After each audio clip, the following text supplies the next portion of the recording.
नमस्कार, plus news में आपका स्वागत है। मैं हूं आपके साथ राजकिशन। डालते हुए तक मुख्य हेडलाइंस पे। गोपालगंज मार्च को लेकर राबड़ी आवास के बाहर high voltage drama, social distancing की उड़ी धज्जी।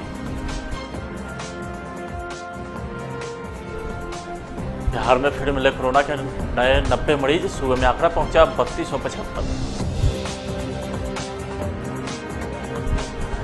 कोरोना को लेकर के सीएम नीतीश कुमार की हाई लेवल बैठक। और विशेष विमान से रांची एयरपोर्ट पहुंचे मजदूरों का दल।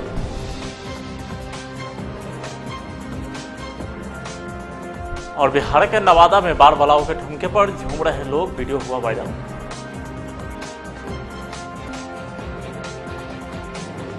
अब खबरें विस्तार से।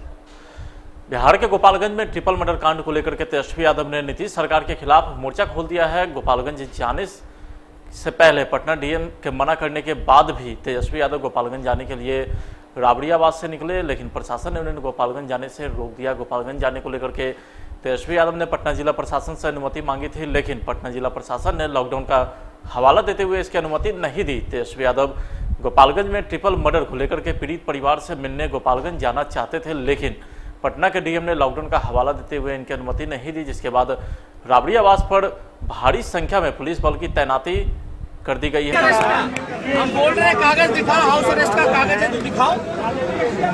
आप विधायकों को रोक रहे हो, चेयरमैन कमेटी के चेयरमैन को रोक रहे हो, नेता विरोधी दल को रोक रहे हो, लेकिन गुंडा जो विधायक है उनको आप पकड़ नहीं पा रहे हो। और उनके गुंडे जो है पूरे बिहार में दहशत फैलाए हुए हैं। लॉकडाउन का उल्लंघन तो होगा सर। लॉकडाउन का उल्लंघन तो कर ही दिया ना उन लोगों ने। हम तो बकायदा पालन कर रहे हैं डिस्टेंस का, लेकिन अनुमति नहीं। यातायात जो है वो जारी है, प्लेन चल रही है, ट्रेन चल रही है, अनुमति नहीं मिली है। अरे भैया प्लेन और ट्रेन चल रहा है कि नहीं चल रहा? यातायात है कि नहीं?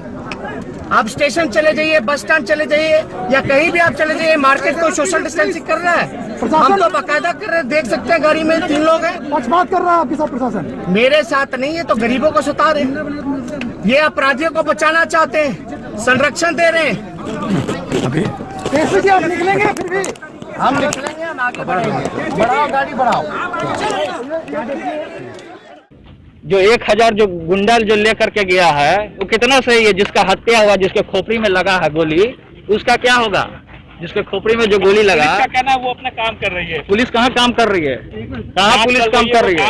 कोई काम नहीं कर रही है पुलिस। कोई पुलिस कहाँ साक्ष्य जुटा रही है? हम लोग तो बचपन से देखते आ रहे हैं कि सतीश पांडे कौन है, अमरिंदर पांडे कौन है। क्या स्टैंड होगा आप लोग का? आगे का हमारा स्टैंड यही रहेगा, जारी रहेगा हमारा स्टैंड। जब तक उनको गिरफ्तार नहीं किया जाता है तब तक हम लोग चुप बैठने वाले नहीं है। उनको जल्द से जल्द नीतीश कुमार जी गिरफ्तार करने का काम करें। तो इस पूरे मामले पर राजद प्रवक्ता सह विधायक से हमारे संवाददाता देवेंद्र सिंह लड्डू ने बात कर ताजा हालात के मामले में भी जानकारी ली। सियासत और लॉकडाउन के बीच एक और कड़ी जुड़ने वाला आज एक इतिहास रचने वाला है। हम यहाँ पर चले हैं राबड़ी आवास के बाद। जिस तरह का सुबह से लेकर दोपहर तक जो गहमा गहमी हुई है वो लगातार यहाँ पर राष्ट्रीय जनता दल के तमाम विधायक एकजुटता का परिचय दिया है। कारण है गोपालगंज में ट्रिपल हत्याकांड के विरुद्ध में तेजस्वी यादव के नेतृत्व में और जगदानंद के साथ में आज गोपालगंज का दौरा करने वाला था। पूर्व में यहाँ के प्रशासन ने रोक दिया और बताया गया कि आपको इजाज़त नहीं देता है। उसके बावजूद तेजस्वी यादव, जगदानंद सिंह और तेज प्रताप यादव विधानसभा अध्यक्ष से मिलने के लिए गए। वहाँ के बाद आने के बाद फिर निर्णय लिया जाएगा कि किस रूप में क्या कदम उठाने वाला है, क्योंकि आज की रणनीति में यही होता है कि विधानसभा चुनाव और साथ में लॉकडाउन की स्थिति को देखते हुए आगे की रणनीति बहुत जल्द बनाने वाला है। क्योंकि इस समय देख सकते हैं कुछ विधायक बैठे हुए हैं और अभी आरजेडी के वरिष्ठ नेता आलोक मेहता जी भी अभी यहाँ पर बताया है कि क्या करना है क्या नहीं करना है। वो आरजेडी के जब बैठक होगी तो उस बैठक से जो नतीजा निकलेगा उसके बाद आगे की कार्रवाई किया जाएगा। यहाँ पर देख सकते हैं, यहाँ पर राबड़ी आवास और तमाम जितने भी प्रशासनिक अधिकारी जिस तरह का सुरक्षा व्यवस्था चाक चौबंद किया जाता है, यहाँ पर बैरिकेडिंग लगा दिया गया। ये साइड भी आप देख सकते हैं कि तमाम पुलिसकर्मी यहाँ पर मौजूद है। वजह है कि आरजेडी का आज तमाम विधायकों के संग गोपालगंज का दौरा करने वाला था। सुबह से ही गहमा गहमी था, लेकिन प्रशासन का सख्त आदेश और निर्देश के बाद यहाँ से नहीं जा पाए, उसके बाद यहाँ से तेजस्वी यादव और तेज प्रताप यादव और राष्ट्रीय जनता दल के अध्यक्ष जगदानंद सिंह विधानसभा अध्यक्ष से मिलने के लिए गए। वहाँ के बाद आगे की क्या रणनीति बनाती है वो देखना पड़ेगा। कैमरा पर्सन सूरज कुमार के साथ मैं देवेंद्र सिंह, प्लस न्यूज, पटना। के भी हुए हैं जीतन तो अब वो आपके साथ नहीं है। जीतन राम मांझी जी से तो हम लोग बात करते ही रहते हैं और फिर करेंगे, लेकिन ये सवाल यहाँ पर कोई गठबंधन का मामला भी तय नहीं हो रहा है, वो बात की बात है। आपके ऊपर कास्ट पॉलिटिक्स का मैं फिर आपको बता रहा हूँ ना, ये गलत आरोप सब है।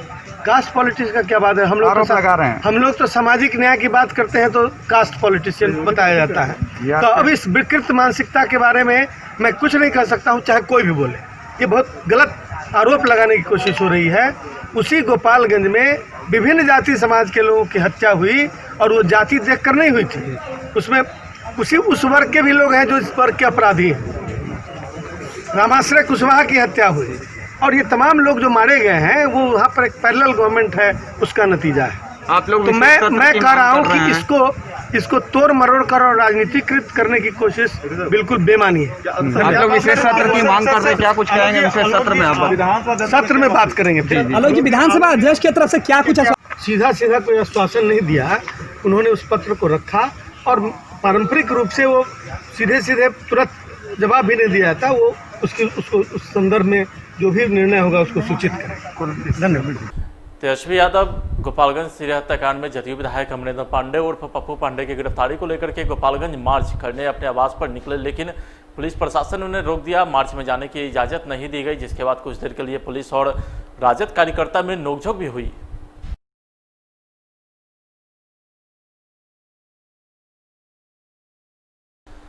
गोपालगंज में ट्रिपल मर्डर कांड के बाद पटना में राजनीतिक बवाल के बीच अब तेजस्वी यादव 9 लोगों के साथ विधानसभा अध्यक्ष से मिलने गए। प्रशासन ने जब तेजस्वी को गोपालगंज जाने की इजाज़त नहीं दी तो वे अंत में विधानसभा अध्यक्ष से फ़ोन पर बातचीत किए। विधानसभा अध्यक्ष से मिलकर स्पेशल सत्र बुलाने की वो मांग किए हैं। राबी आवास के बाहर घंटों हुज्जत के बाद प्रशासन ने बीच का रास्ता निकाला और तेजस्वी यादव को विधानसभा जाने की इजाज़त दी।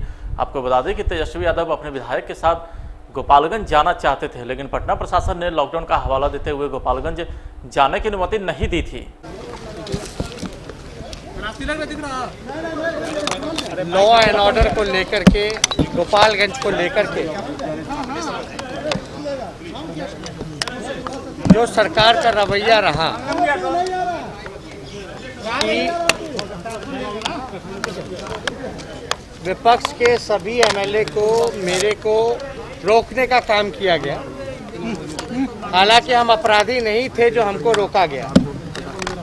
अच्छा होता कि अपराधियों को गिरफ्तार किया जाता और जो गोपालगंज में ही नहीं बल्कि पूरे बिहार भर में जितने अपराधी जो नाच कर रहे हैं खुलेआम, उन पे कार्रवाई होती तो ज़्यादा बेहतर रहता। आज स्पीकर महोदय से हम मिले, अनुमति लेकर के आना पड़ा। देखिए, देश के किसी भी राज्य में विधानसभा के इतिहास में ऐसा नहीं होगा कि नेता प्रतिपक्ष को अनुमति लेकर के विधानसभा जाना पड़ रहा है। दूसरी बात कि आदरणीय अध्यक्ष जी ने, विधानसभा अध्यक्ष जी ने ही सर्वदलीय बैठक की मीटिंग करवाई थी। मीटिंग जो है सर्वदलीय की इन्होंने ही बुलाई थी, जिसमें कि माननीय मुख्यमंत्री जी भी वीडियो कॉन्फ्रेंसिंग के माध्यम से जुड़े हुए थे। तो जब स्पीकर महोदय के तरफ से जब मीटिंग सर्वदलीय बैठक की बुलाई जा सकी है, तो विधानसभा सत्र भी, विशेष सत्र जो है, चाहते हैं कि स्पीकर महोदय बुलाए। विषय जो हमने रखा है बिहार में लॉ एंड ऑर्डर को लेकर के, अपराध जिस प्रकार से बढ़ा है, लॉकडाउन पीरियड में जितना हत्या, कितना लूट, कितना अपहरण, कितना रेप, कितने दंगे जो कराने की कोशिश की गई, हम लोगों ने भी देखा। नालंदा जिला की घटनाओं को भूल नहीं सकते हैं। गया के अस्पताल में नई शादी हुई थी, उस बच्ची के साथ जो महिला थी उसके साथ गैंग रेप कर दिया गया सरकारी अस्पताल में। कोरोना संकट और लॉकडाउन के बीच गोपालगंज में हुए ट्रिपल हत्याकांड ने बिहार की सियासत में उबाल ला दिया है। इस मामले को लेकर के नेता प्रतिपक्ष तेजस्वी यादव लगातार सरकार पर हमला कर रहे हैं। इसी कड़ी में राजद की ओर से गोपालगंज मार्च का ऐलान किया गया था। हालांकि प्रशासन के द्वारा राजद को ऐसा करने से रोक दिया गया। इधर राजद के गोपालगंज मार्च को लेकर के जदयू की ओर से नेता प्रतिपक्ष तेजस्वी यादव पर करारा हमला किया गया। क्या अजीब नौटंकी है तेजस्वी जी? क्या आपको लॉकडाउन के रूल्स एंड रेगुलेशंस नहीं मालूम है? क्या सोशल डिस्टेंसिंग का पालन हमें करना है ये नहीं मालूम है? कम से कम अपनी चिंता नहीं करते तो कम से कम अपने कार्यकर्ताओं की चिंता कर लीजिए, पुलिसकर्मी की चिंता कर लीजिए, मीडिया कर्मी की चिंता कर लीजिए। अजीब राजनीति है। मतलब इस आपदा के घड़ी में इस तरह की राजनीति कोई सोच भी नहीं सकता। आपको दुख है, दर्द है, अगर हत्या हुई है तो हमें भी दुख और दर्द है। इसका मतलब ये नहीं कि इस तरह से नौटंकी हम करें। तेजस्वी जी, चीजों को समझिए और हालात को बिगाड़ने की कोशिश ना करें, क्योंकि अगर आप इस प्रकार की राजनीति करेंगे तो आगे आने वाले 4-5 महीने में जनता सब देख भी रही है और जनता इसका जवाब। पटना के बेली रोड हादसे को लेकर के मृत बच्चों के परिजन गुरुवार शाम धरने पर बैठ गए। परिजनों की मांग है कि उचित मुआवजा मिले और कंस्ट्रक्शन कंपनी के कर्मियों के खिलाफ कार्रवाई हो। परिजनों ने आरोप लगाया कि हादसे के बाद ट्रैफिक पुलिसकर्मी से भी मदद मांगी गई, लेकिन वे हमारी नहीं सुने। ऐसे पुलिसकर्मी के खिलाफ भी कार्रवाई होनी चाहिए। आपको बता दें कि बेली रोड पर बुधवार रात करीब 8 बजे दर्दनाक हादसा हुआ था। ललित भवन के पास लोहिया पथ चक्र के पुल के निर्माण में इस्तेमाल किया जाने वाला कंक्रीट स्लैब वहां खेल रहे 3 बच्चों के ऊपर गिर गया था। जेसीबी की मदद से स्लैब को उठाकर बच्चों को IGIMS, PMCH और एक को निजी अस्पताल में भर्ती कराया गया था, जहां डॉक्टरों ने मृत घोषित कर दिया था। फिलहाल आज की खबर में इतना ही।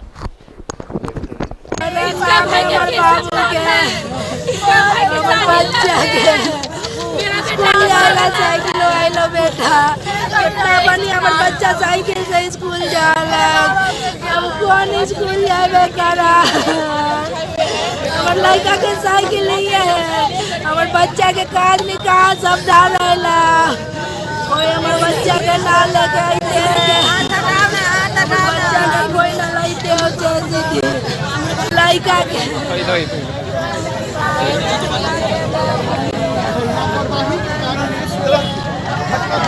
आप लोग आज जो जाम लगाई है, क्या मांग है आप लोग का? हमारा जो बच्चा मरा है, SP सिंगला के लाइसेंस को रद्द किया जाए और इस जान लेने वाले पुल निर्माण कंस्ट्रक्शन कंपनी का सब आदमी पे FIR हो, क्योंकि वो JCB नहीं लाया इसलिए मेरा बच्चा मर गया। एट ए टाइम JCB लाता तो मेरा बच्चा आज जिंदा होता। और वहाँ पर जो ट्रैफिक है सचिवालय पे सारा पुलिस मुख्य दर्शक बना हुआ था। अगर वो फोन करता, जब पुलिस तत्परता दिखाती ना तो आज बच्चा जीवित होता। पुलिस से कोई तत्परता नहीं, सब खत्म हो गया कहानी। तब आया शास्त्री नगर, कोतवाली, फलाना ढेकाना, DM जितना को आना था सब घटना होने के बाद आया, पहले कोई नहीं। क्या नाम हुआ अपना? गीता पासवान, महिला अध्यक्ष, हम सेकुलर। तुम्हारा कौन था? भाई था, छोटा भाई था। बहुत मजबूरी से माँ बाप पाल पोस कर बड़े प्राइवेट स्कूल में उसको पढ़ाते थे। कल ही उसका भूख और पीठ जमा करके आया। मेरा बच्चा बहुत पढ़ने में तेज था, एकदम माली है मेरा बच्चा। क्या नाम था? मोहम्मद साहिब। 10 साल का मेरा बच्चा है, पूरा मुँह चूर हो गया। आज तो क्या आज बैठी हुई हो, क्या मांग कर रही हो? ये कंपनी वाला वही बदमाश है, वही किया है ये सब। अगर वो ऐसे नहीं रखता तो नहीं होता मेरा बच्चा। रोज खेलता था लेकिन नहीं, वो ऐसे गिरा हुआ था मेरा बच्चा। पुलिस कोई मदद नहीं किया? कोई नहीं, सब आम पब्लिक लोग निकाल दिया, तब JCB वाला आया था। सभी गुस्सा में पब्लिक लोग, कोई नहीं आया। मेरा बच्चा का साथ चल रहा था लेकिन कोई गाड़ी वाला मदद नहीं किया, कोई पुलिस नहीं मदद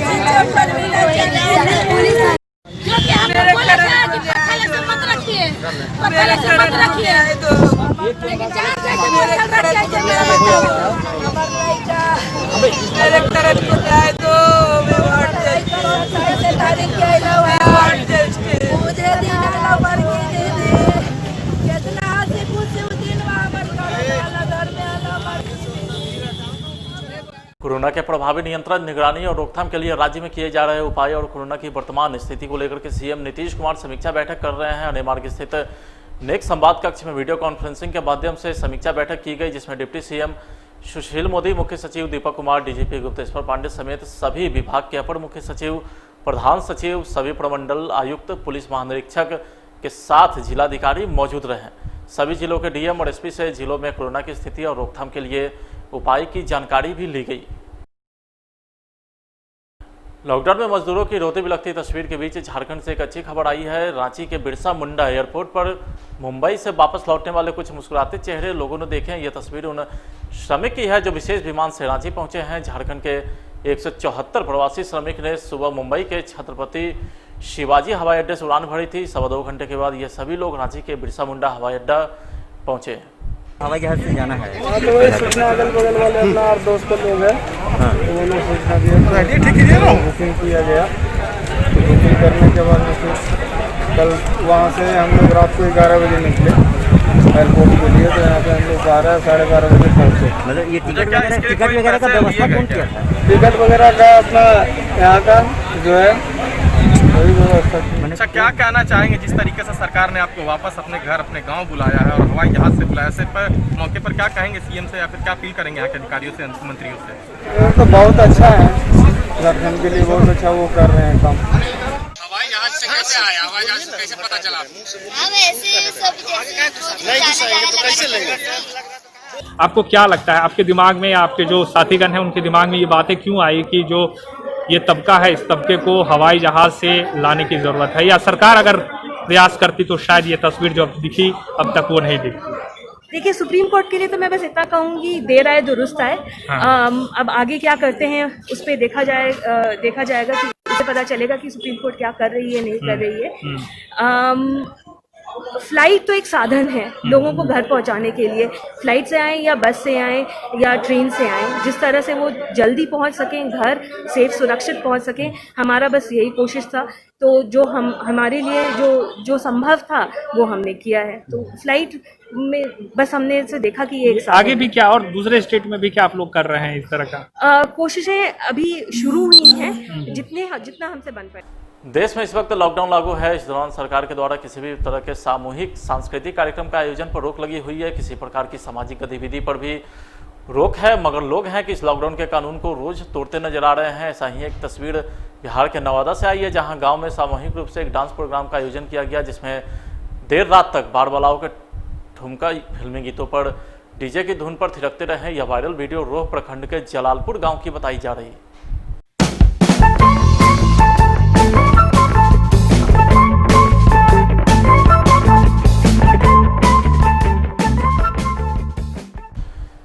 सासाराम के नारायण मेडिकल कॉलेज अस्पताल में 31 कोरोना पॉजिटिव मरीजों ने जंग जीत लिया तथा अस्पताल से छुट्टी लेकर घर चले गए, जिनमें से कई बच्चे तथा महिलाएं शामिल हैं।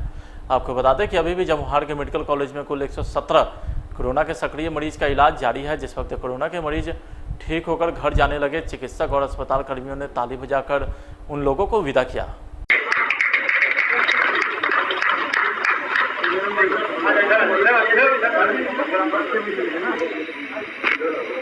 वीडियो बना रहा, वीडियो फोटो इससे है ना, कैमरे से हो रही है।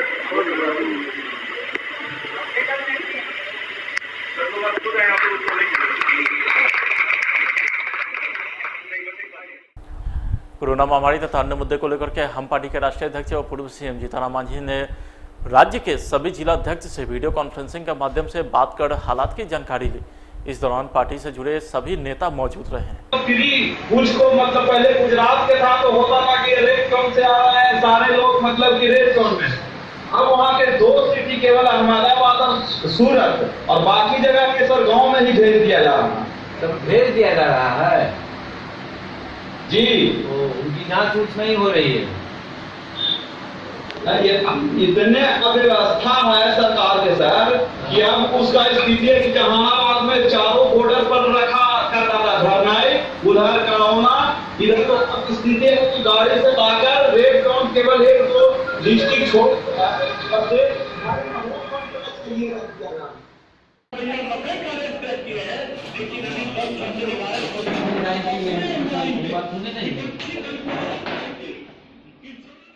खबर रोहतास से है, जहां अग्रेर थाना के जिगना गांव में एक विवाहिता ने फांसी लगाकर खुदकुशी कर ली। मृतक महिला का नाम प्रतिभा देवी है। बताया जाता है कि प्रतिमा जिगना गांव के प्रमोद पासवान की दूसरी पत्नी थी।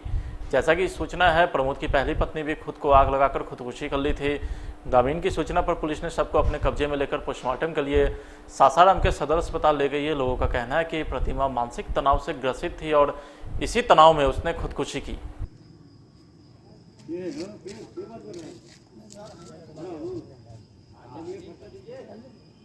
ये बात करे तुमको जरा,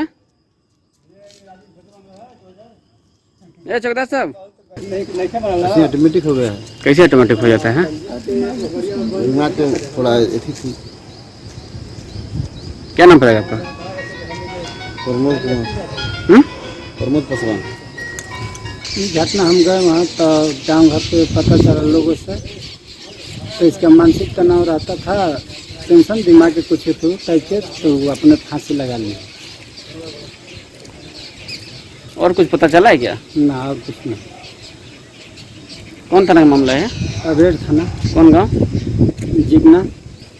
2 दिन पूर्व श्रमिक स्पेशल ट्रेन से सफर कर लौटे एक प्रवासी श्रमिक की बीमार हो जाने के बाद इलाज के दौरान उसकी मौत हो गई है, जिसके बाद शव को पोस्टमार्टम कराकर परिजनों को सौंप दिया गया है। मृतक सीतामढ़ी जिले के सुरसंड का रहने वाला रामसेवक ठाकुर था। बताया जाता है कि तबीयत खराब होने के बाद सासाराम में वे उतर गए थे, जहां इलाज के दौरान उनकी मौत हो गई। जा रहे थे और रास्ते में मतलब ऐसे तबीयत गड़बड़ हो गया, बोल रहे हैं कि खाने पीने के चक्कर में ट्रेन में कुछ मिला नहीं ना, इसके कारण ऐसे हो गया। पता नहीं क्या, यहाँ पे आए तो बोलते हॉस्पिटल में आते आते डेथ हो गई। अच्छा, कहाँ के रहने वाले हैं? सीतामढ़ी बिहार, सीतामढ़ी सुसंड से। क्या नाम पड़ेगा उनका? राम केवल ठाकुर। उम्र कितना है? उम्र 45। क्या करते थे वो? काम फैक्ट्री में काम करते थे। ये मतलब क्या चीज़ है, ट्रेन में सफ़र करते हुए आ रहे थे? हाँ, ट्रेन में आ रहे थे।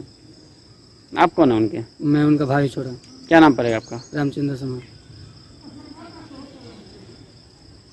रेलवे का मामला नहीं, श्रमिक ट्रेन से एक आदमी आ रहा था सूरत से, उसकी तबीयत खराब हो गई, वो अस्पताल आते आते एक्सपायर कर गया। क्योंकि कोरोना का संदेह था तो हम लोग इसका स्वाब लेके पटना भेजे। पटना से रात में आ गया रिपोर्ट की निगेटिव है, तो अब इसका डिस्पोजल हो रहा है। क्योंकि कहाँ के रहने वाले हैं मृतक? ये लोग सुरसंड सीतामढ़ी। तो अब इसको हम लोग डिस्पोज कर रहे हैं, क्योंकि पॉजिटिव हो जाता है तो दूसरी तरह से डिस्पोजल होगा सर। हाँ, पर इनका के 100 वाहन उपलब्ध करा देंगे, सुरसंड जाएगा। अच्छा, 102 पे फोन करिए अपने, चल जाइए। हाँ। पिछले 2 महीने से बंद सासाराम का गोला मंडी को खोलने की मांग को लेकर के व्यापारियों ने गोला मंडी में विरोध प्रदर्शन किया है। यह लोग सोशल डिस्टेंसिंग का पालन करने की कोशिश करते हुए यह विरोध किया है। इन लोगों का कहना है कि शहर के विभिन्न भागों में ज़्यादातर दुकान मानक के अनुसार खोले जा रहे हैं, जबकि गोला मंडी पिछले 2 महीने से बंद पड़ा है।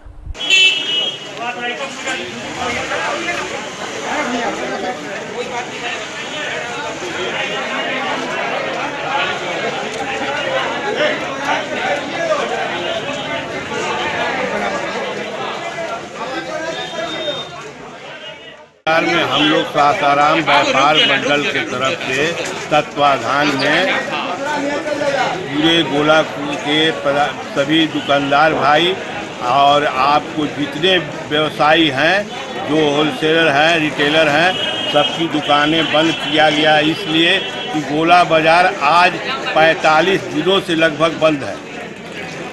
अब इसको आज तक अभी भी प्रशासन जो है इसको नहीं खोल पाई है कि दुकान यहाँ के गरीब जनता भूखे मर रहे हैं। इसलिए इसको खुलवाने के लिए हम लोगों ने अनिश्चितकालीन बंदी का निर्णय लिया है।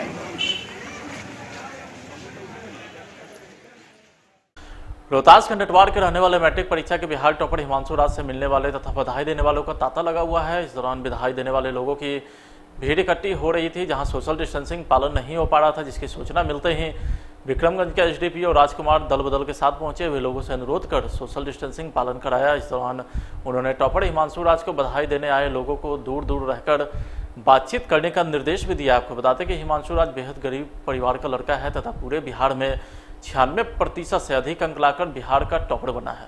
सोशल डिस्टेंसिंग का कृपया कर लीजिए। थोड़ा सा दूर होइए प्लीज।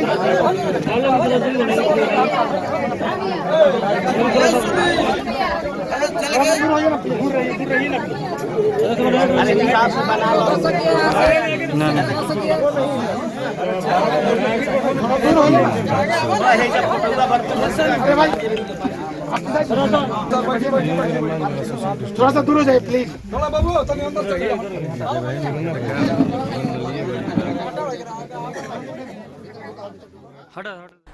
जैसा कि हम जानते हैं कि कोरोना जैसी वैश्विक महामारी से लोग परेशान हैं। लोगों का नौकरी पेशा भी स्थिर हो चुका है, जिससे बच्चों की पढ़ाई पर भी खासा असर पड़ रहा है। वर्तमान स्थिति को देखते हुए समस्तीपुर जिले के जीनियस पब्लिक स्कूल के संस्थापक ने अपने विद्यालय के बच्चों के लिए 3 महीने का स्कूल फीस माफ करने की घोषणा की है और उन्होंने बाकी सभी निजी विद्यालय के संचालक से फीस माफ करने की अपील की है। माना जा रहा है कि उक्त संचालक का उठाया गया कदम काफी सराहनीय है। जिस तरीके से हमारे देश में कोरोना महामारी चल रही है, वैसे में लगातार कई महीनों से स्कूल बंद होने के कारण गार्जियंस की परेशानी को देखते हुए हम लोगों ने सोचा कि साबुन और मास्क न बांट करके अच्छा मदद होगा कि हम लोग 3 महीने के स्कूल फी और ट्रांसपोर्ट फी को हम लोग छोड़ दें।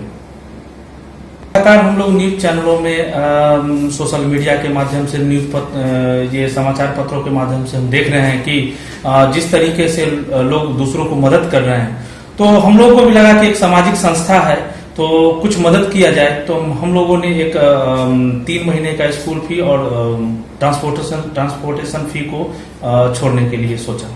इस सिचुएशन में जिस तरीके से मध्यम वर्गीय और सब कंपनियों के लिए सरकार बजट बना रही है, एक निजी विद्यालय के लिए भी सरकार के की ओर नजर होनी चाहिए और वहां के शिक्षकों के लिए।